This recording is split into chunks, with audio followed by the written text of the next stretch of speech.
안녕하세요. 서행주입니다. 오늘은 예수님께서 나인성 가부의 죽은 아들을 살려주신 이야기에서 구원의 은혜에 대해 생각해 보도록 하죠. 어느 날 예수님께서 제자들과 함께 나인이란 성으로 가시면서 성문에 가까이 이르렀을 때 어느 가부의 아들이 죽어서 사람들이 그 시신을 메고 나오는데 그 성에 많은 사람들도 함께 나오고 있었죠. 예수님께서는 상녀 뒤를 따라오면서 크게 슬퍼하는 그 가부를 보시고 불쌍히 여겨 울지 말라고 하시고 가까이 가서 그 관에 손을 대셨죠. 그러자 상녀를 맨 자들이 발걸음을 멈췄습니다. 그때 예수님께서 그 관에 손을 대시고 청년아, 내가 너에게 말하노니 일어나라고 말씀하시자 죽었던 그 여인의 아들이 벌떡 일어나 앉아 중얼중얼 말을 했죠. 예수님께서 그를 그녀에게 데려다 주시자 모든 사람들이 그 이적에 놀라 두려워하며 엎드려 하나님께 영광을 돌리면서 큰 선지자가 우리 가운데 일어나셨다고 외쳤습니다. 그리고 그들은 하나님께서 자기 백성을 돌보셨다고 찬양하기도 했죠. 죽은 자를 살리신 예수님의 이 소문은 온 유대와 사방에 두루 퍼져나갔습니다. 이 이야기는 얼핏 보면 죽은 자를 살리시고 병든 자를 회복하시는 사역의 일환으로 다른 여러 사례와 대동소이하게 여겨지고 믿지 않는 사람들이 볼 때는 그저 전설 따라 삼천리 같은 이야기죠. 그러나 이 이야기는 그 가부가 예수님께 자식을 살려달라고 간구하지도 않았는데도 예수님께서 자식을 잃고 슬피 울고 있는 그녀를 보시고는 불쌍히 여기시고 살리신 점에서 다른 이야기들과는 좀 구별되는 점이 있죠. 불쌍히 여기시고 죽은 자를 살리시는 이런 긍휼은 우리 인간은 할 수 없는 거고 오로지 하나님께서 스스로 하시는 거죠. 그러니까 하나님의 아들이신 예수님께서 그렇게 하신 겁니다. 사도 바울은 출애굽기 33장 19절 말씀을 인용해서 로마서 9장에서 모세에게 이르시되 내가 긍휼히 여길 자를 긍휼히 여기고 불쌍히 여길 자를 불쌍히 여기리라 하셨으니 그런즉 원하는 자로 말미암음도 아니요 다른 박질하는 자로 말미암음도 아니요 오직 긍휼히 여기시는 하나님으로 말미암음이니라 라고 이야기했죠. 사람이 원하고 애쓴다고 우리 안에서 긍휼이 나와서 그런 이적을 베풀 수 있는 것이 아니라 하나님만이 하실 수 있다는 걸 이야기하는 겁니다. 그 예가 바로 오늘 이야기인 거죠. 우리가 간구하는 바람에 하나님께서 구원 계획을 만드신 것이 아니라 우리 인간을 만드신 하나님께서 우리를 불쌍히 여기시고 우리를 살리시기 위해 우리를 택하시고 구원해 주신다는 겁니다. 그런 구원은 우리 인간의 의지나 노력으로 이루어지게 되는 것이 아니라 바로 하나님의 긍휼의 은혜로 얻게 되는 거죠. 사도 바울이 에베소서 1장에 창세전에 이미 그리스도 안에서 우리를 택하사 우리로 사랑 안에서 그 앞에 거룩하고 흠이 없게 하시려고 그 기쁘신 뜻대로 우리를 예정하사 예수 그리스도로 말미암아 자기의 아들들이 되게 하셨다고 한 말씀이 이 이야기를 보면 이해가 잘 될 겁니다. 모든 것이 다 값없이 받는 은혜인 거죠. 특히 오늘 이야기는 우리에게 이 같은 하나님의 구원하심의 은혜에 대해 많은 깨달음을 주고 있습니다.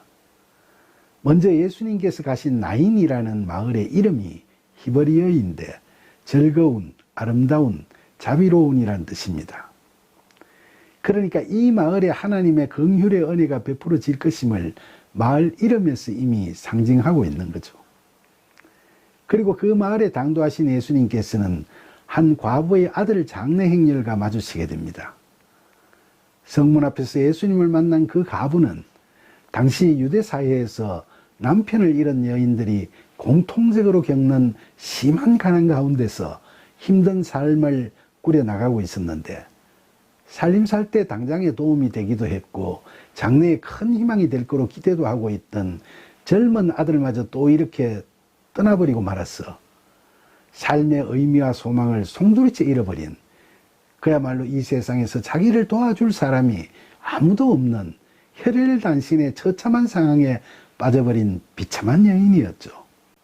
예수님께서는 남편을 잃고 또 아들마저 잃어버린 연이은 상실의 아픔으로 큰 슬픔 이후 더 큰 슬픔에 또 빠져버린 그 비운의 여인을 보시자 애통한 심정으로 그녀를 불쌍히 여기셨다고 성경에는 기록되어 있죠.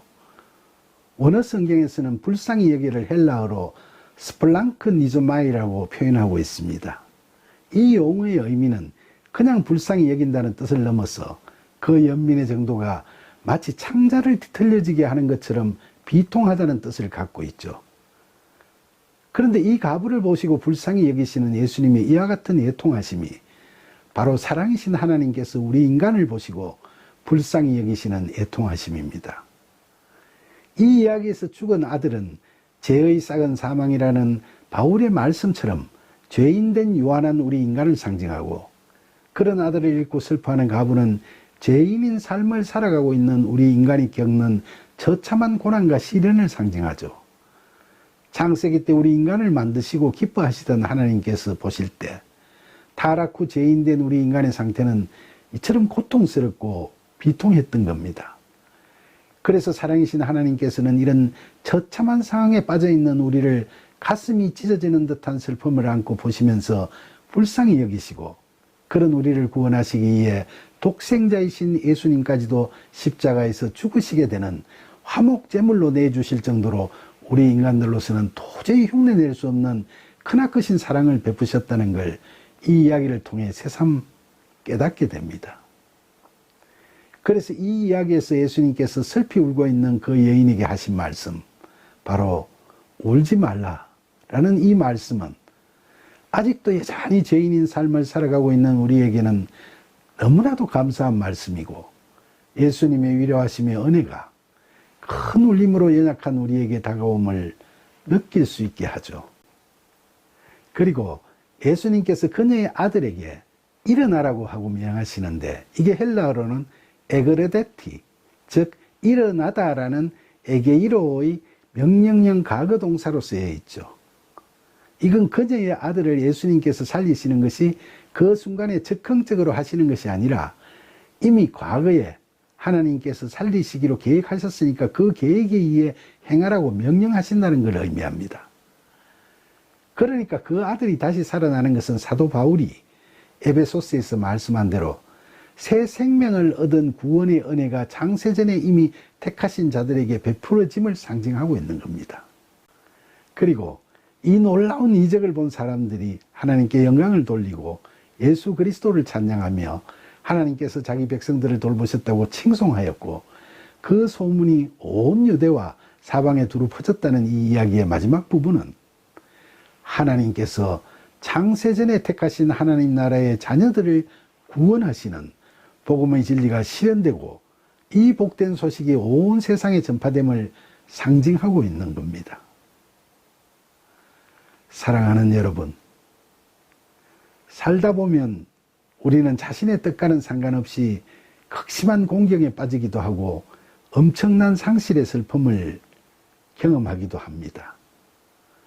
마냥 잘 될 것만 같던 사업이 뜻밖의 사고나 어려움에 봉착하면서 망해버리거나, 언제까지나 행복하게 같이 잘 살 거라 믿던 가족이나 친구가 갑자기 세상을 떠나는 억장이 무너지는 아픔을 겪게 되면서 우리는 형언할 수 없는 비통함과 괴로움, 그리고 삶에 대한 불안감에 떨기도 하죠. 그런 점에서 볼 때 오늘 이야기의 주인공인 나인성 가부는 참으로 녹록지 않는 삶을 살아가고 있는 우리 모두를 상징한다고도 할 수 있겠죠. 그리고 오늘 이야기를 묵상하다 보면 우리는 각자 다 제 힘만으로 살아가는 제잘난 사람들이 결코 아니라 하나님 앞에서는 늘 불쌍하고 연약한 죄인된 피조물에 불과한 존재임을 새삼 실감하게 됩니다. 그러나 삶이 우리를 슬프게 하고 우리가 어찌할 수 없는 지경에 처하게 된다 하더라도 남편에 이어 아들마저도 잃어버린 나인성 가부에게 죽은 아들을 살려주시는 예수님처럼 긍휼하신 하나님께서는 그런 우리를 그저 모른 척 버려주지 않으시는 분이심을 우리는 다 믿고 있습니다. 또 우리는 스스로 누구나 하나님의 귀한 자녀이고 누구나 행복할 권리가 있다고도 믿고 있습니다. 그래서 우리가 때때로 고난과 상실의 아픔 속에 빠져 애통해하고 있을 때에는 사랑과 은혜가 충만하신 하나님께서 지난날 나인성 가부에게 베풀어 주신 예수님의 긍휼하심의 은혜를 우리에게도 동일하게 부어주실 거라고 소망하고 있습니다. 비록 우리가 하나님을 사모하면서도 이미 그러나 아직도라는 식으로 여전히 옛사람의 옷을 벗어버리지 못한 채 신앙의 이중적 상황에 빠져 여전히 죄인된 삶에서 완전히 벗어나지 못하고 있는 공고한 자일지라도 우리가 하나님께로 눈을 향하고 있는 한 하나님의 긍휼하심은 예외일 수 없죠. 이처럼 불완전하고 죄 많은 불쌍한 우리를 구해주시는 긍휼하신 하나님의 은혜에 그저 감사드리고 늘 말씀에 순종하며 하나님만 바라보고 살아갈 수 있도록 절실하고도 진지한 기도로 성령의 도우심을 구하는 저와 여러분이 되기를 간절히 원하면서 연약한 우리의 눈물을 닦아주시는 예수님의 이름으로 기도드립니다. 아멘.